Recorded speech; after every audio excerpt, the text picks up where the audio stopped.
One of the assumptions that's made when we use the image size command to resize the document is that you want to use the entire image and that the image is already at the correct aspect ratio. But what if I only want to use a portion of the image and I want to change the aspect ratio and I want to define the width, height, and resolution of the document in one step? Well, let's start by looking at image size. I'll choose image menu and then image size. And let's say I want to print this image as a 4 by 5 inch image. Well, if I enter in 5 for the width, I'm not going to get 4 inches for the height. And if I type in 4 for the height, then I get almost 6 inches for the width. So that tells me that this original image was at a 2 by 3 aspect ratio and I want to print it at a different aspect ratio at 4 by 5. And so it's not going to work to do this using the image size.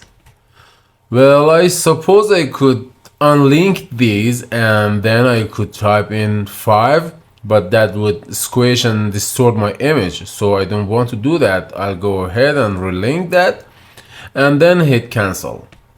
Instead, I'll tap C in order to select the crop tool, and here I can select, for example, a 4 by 5 aspect ratio. I want to swap that, so I will click on the double-headed arrows and I can go ahead and not only reposition the image, but if I didn't want to use the entire image, I could also resize the crop marquee. Then I could crop this, but then only crop the file and it's not at the right size, so I would have to do a second step, which would be to return to image size and then enter in 5 for the width and get 4 for the height and then click OK. So in order to do this all in one step, well, let's revert the file. And then with the crop tool still selected, instead of using the ratio, I'm going to move up to width, height, and resolution.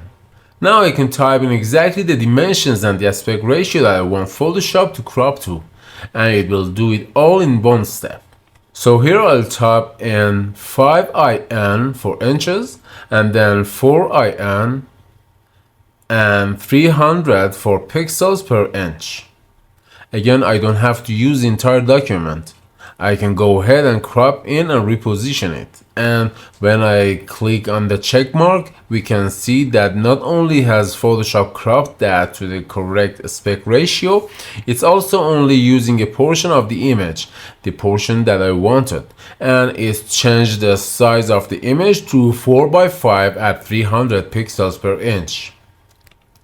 And I know that because I'm looking at the status bar, which says it's 1500 by 1200 pixels, which would be 4 by 5 at 300 pixels per inch. Alright, now what if I want to crop this image to post online?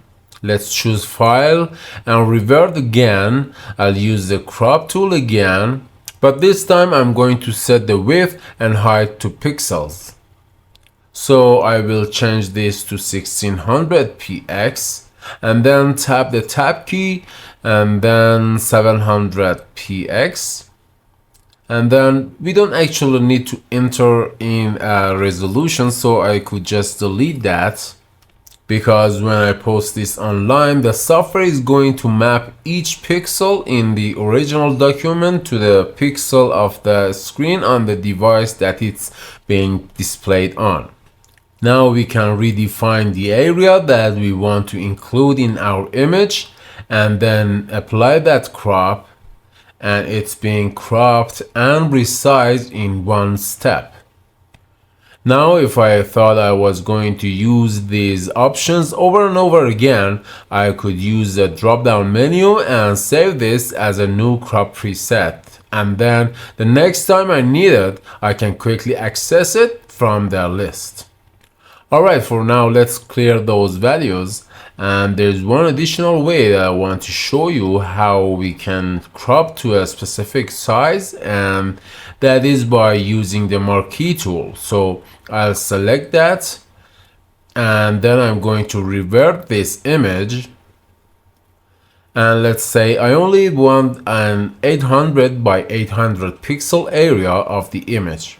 So I don't want the whole image. I need to pick a specific 800 by 800 pixel area. Well, I can change the style to fixed size, enter in 800 by 800, and then just click in the image area. Now, no matter where I reposition this, it's selecting 800 by 800 pixels. And when I choose the image menu and select crop, it will crop to just that area without resizing or resampling the image, but instead just cropping out all of the area that's outside of those 800 by 800 pixels. Now, before I forget, I'm going to change the style back to normal. And there we go, several methods to quickly crop to the perfect size in Photoshop. This is Sarami channel, and you're watching my Photoshop masterclass videos.